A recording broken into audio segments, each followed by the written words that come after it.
What's up, everybody? This is Sunko, the Korean bro, and let's see what articles we have tonight. Okay. Hmm.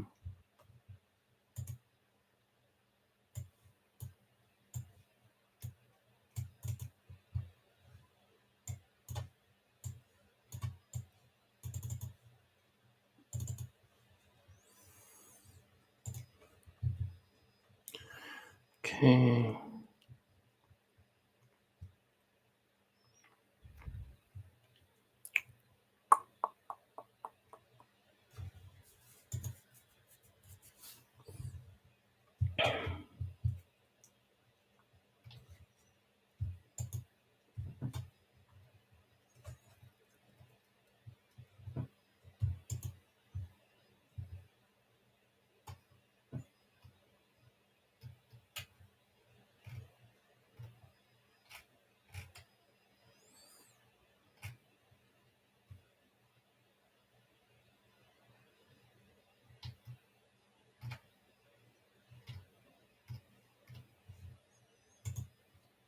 Stock market news: S&P 500 notched tumbled as Google slides. Stocks fell on Wednesday as investors digested mixed earnings reports from Microsoft and Alphabet, while Treasury yields pushed higher. The Dow Jones Industrial Average fell roughly 0.4%, while the S&P 500 fell almost 1%. The Nasdaq Composite dropped more than 1.4%. Alphabet shares slid more than 8% after Google parent bid on earnings and revenue, but fell short in its cloud business. By contrast, Microsoft stock popped 3% after its own double bid showed its bets on AI were paying off for its cloud segment. Hmm. Other mega caps lost ground as a mixed picture sapped some faith in big tech, which had powered gains in stocks this year. Amazon stock and Facebook Parameta, which reports results after the close Wednesday, were down about 3%. Tech stocks have borne the brunt of pressure from a surge in treasury yields, which rose again early Wednesday after stabilizing somewhat.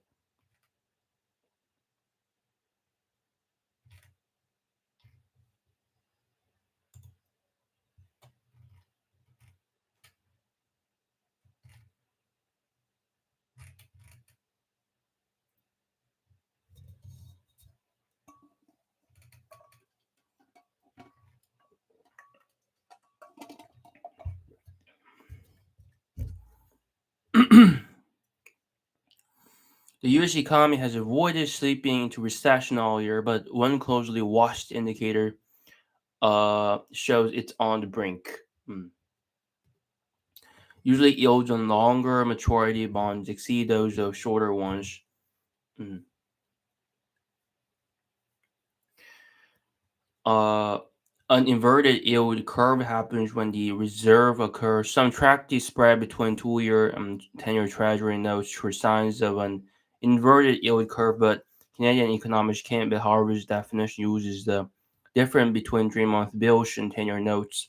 A spread which turned negative in November 2022. It's a perfect 8 for 8 in predicting every recession since World War II. The amount of time it takes after the inversion for the economy to fall into recession is varied. The patch 4 recession occurred. The spread between the two yields narrowed and came close to reverting back to normal. This is what is happening now. Hmm.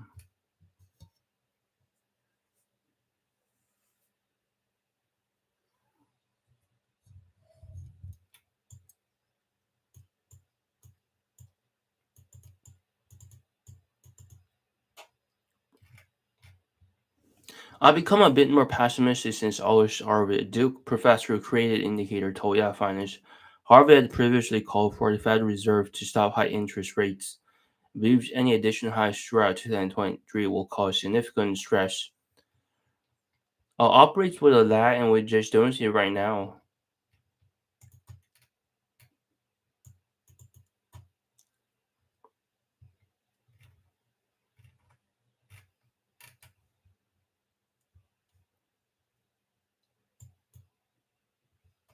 Mm.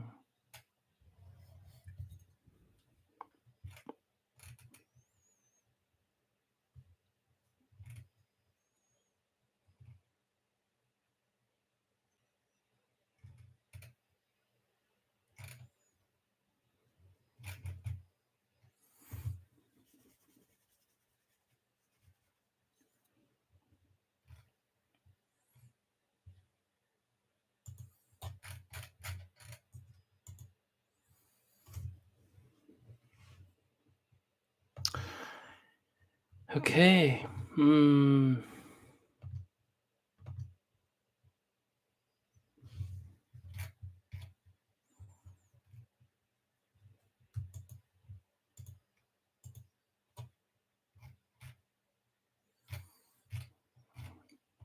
Amazon, Nike, and Starbucks.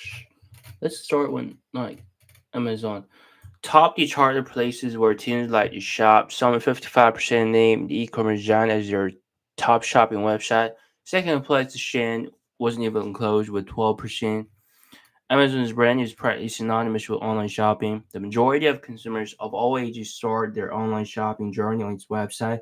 That's further reinforced by its Prime membership, which makes it faster and more convenient to shop on Amazon than any of its competitors. The brand strength of Amazon benefits investors in multiple ways. First of all, it enables the company to launch new business ventures. For example, its fast growing multi-billion dollar advertising business is anchored by Amazon's dominant online marketplace. More recently, Amazon launched Buy with Prime, which is showing meaningful momentum in driving third-party service revenue and could be another factor in expanding Prime membership. The strong brand also gives it a pricing power, where Amazon used to compete on price. It now competes on convenience. It can generate a wider gross margin on retail sales than its competitors in many instances. Amazon benefits from its scale and the network effect on top of its brand. It can leverage scale with cost advantages, which it has reinvested into its massive logistics network. Scale also improves its advertising business as it offers brands both rich and more shopping data than any competitor. Taken all together, Amazon has several competitive advantages protecting its spot as the top e-commerce company in the world. With a return to strong free cash flow generation in 2024, the stock looks cheap relative to this metric. Right now is an opportune time to go shopping for shares.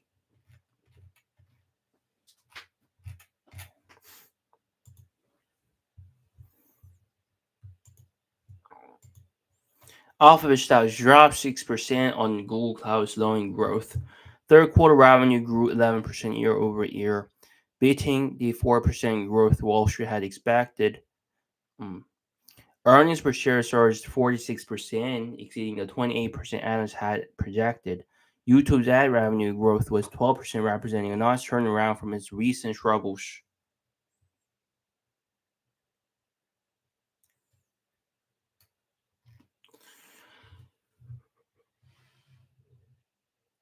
In quarter third, the Google parent's core advertising business performed solidly,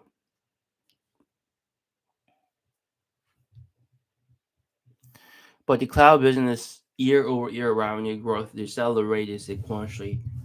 Hmm. Both classes of Alphabet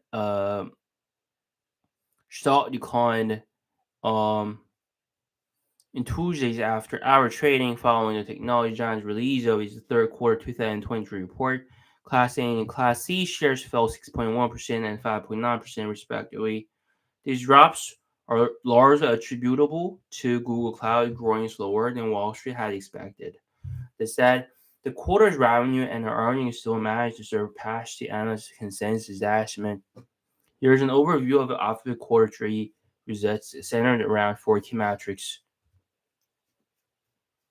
Alphabet's net sales increased 11% year over year to $76.7 billion. Results were driven by meaningful growth in search, YouTube, momentum in cloud. CFO Ruth Perez said in the earnings release. Traffic acquisition costs increased 6.9% year over year and decreased revenue by $12.6 billion.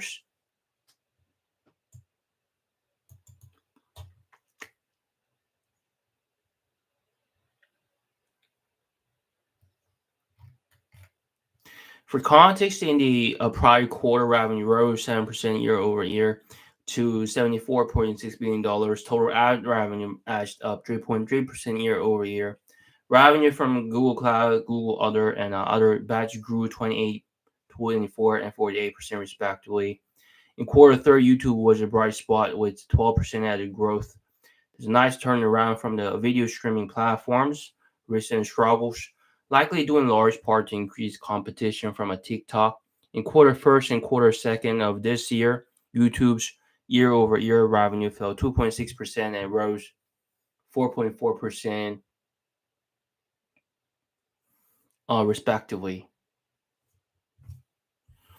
Google Cloud's $8.4 billion in revenue fell short of Wall Street expectation of $8.6 billion.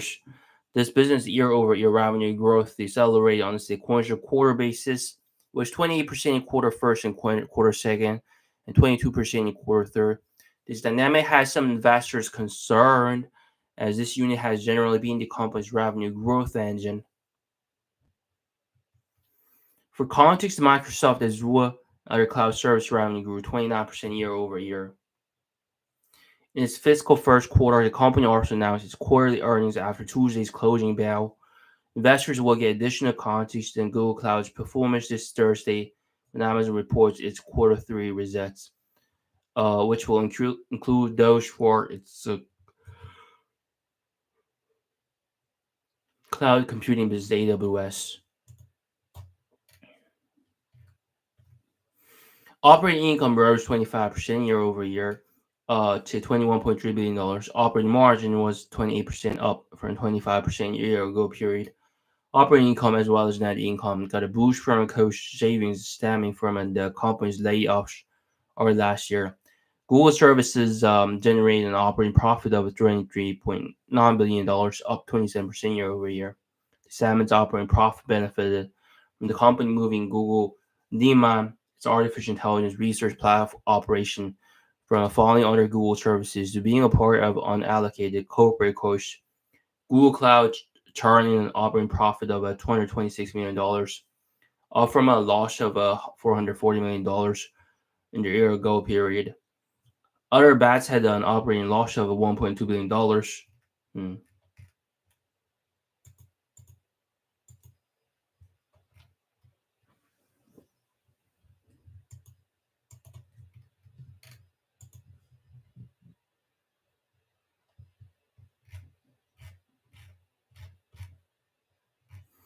The highest style in this list is Alphabet, the company that owns YouTube and Google.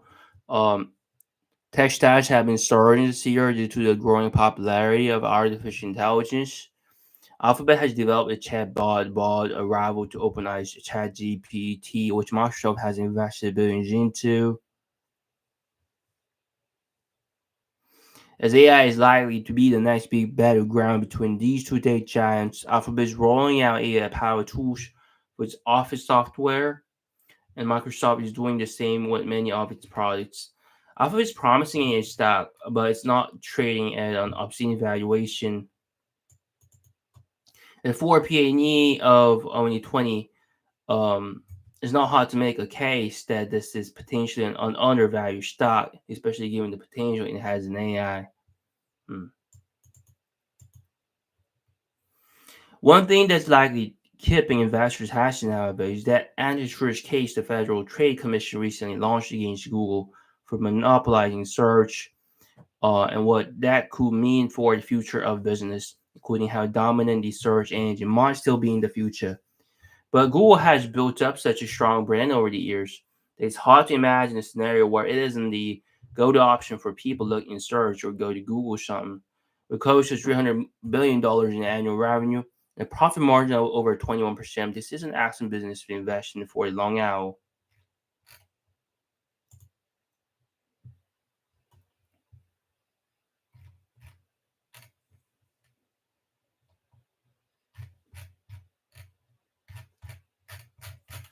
Okay, Alphabet. Shares of Alphabet were down 6% early Wednesday. The move lower came despite what appeared to be strong performance across much of the Google's parent business segments. Overall, Alphabet's numbers were impressive. Revenue climbed 11% year over year to $76.7 billion. Net income of $19.7 billion grew at an even faster 42% pace compared to year ago levels. Earnings of $1.55 per share beat the consensus forecast among those following the stock by more than a dime. However, a closer look showed two disparate elements of Alphabet's success. On one hand, the company's core advertising business, which comes largely from its Google search engine, its YouTube streaming video platform rebounded from a recent weakness and had better results than many had anticipated. Yet, perhaps more importantly, the 22% growth in sales from Alphabet's cloud services segment was weaker than most had expected. So investors perceived that Alphabet has had to play catch up with Amazon and Microsoft in the cloud computing arena. In past quarters, Alphabet's cloud segment's performance gave shareholders hope that the company could indeed get itself on the same playing field as its two cloud stock rivals. But that quarter, though some doubts crept back in, and Alphabet will have no redouble its efforts to get itself back on the track.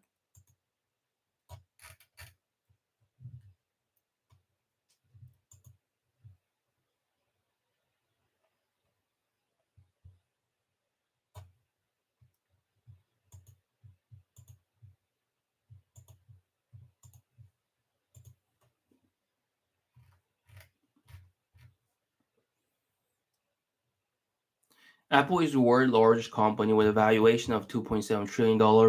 Buffett's confidence that the tech giants is made clear by the fact it accounts for 47.2% of Berkshire's portfolio all on its own. Apple produces some of the world's most popular consumer electronics.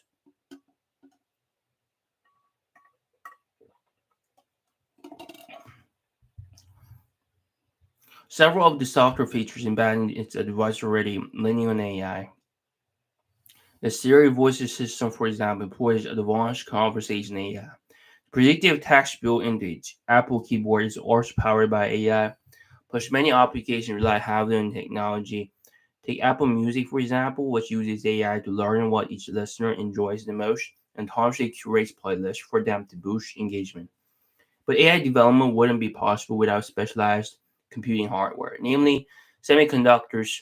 Apple has designed its own chips since 2010, starting with the A series inside the iPhone and iPad mobile devices. But AI applications present a new challenge because they demand far more processing power from the semiconductors. Apple released its new A17 Pro chip alongside the iPhone 15 Pro in September, which is smartphone industry's first 3 nanometer CPU. Apple has packed 90 million transistors into the new chip compared to just 6 billion in its predecessor. The company has allegedly developed a large language model called Ajax, which powers its very own chatbot dubbed Apple GPT. It's designed to compete with other AI chatbots like ChatGPT, which is responsible for most of the AI functionality across Microsoft portfolio.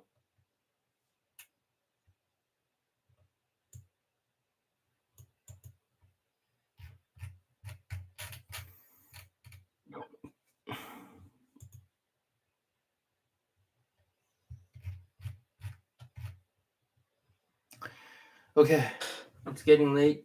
12:15 at night. I'm gonna see you tomorrow. Okay, bye bye and have a good night. Bye bye.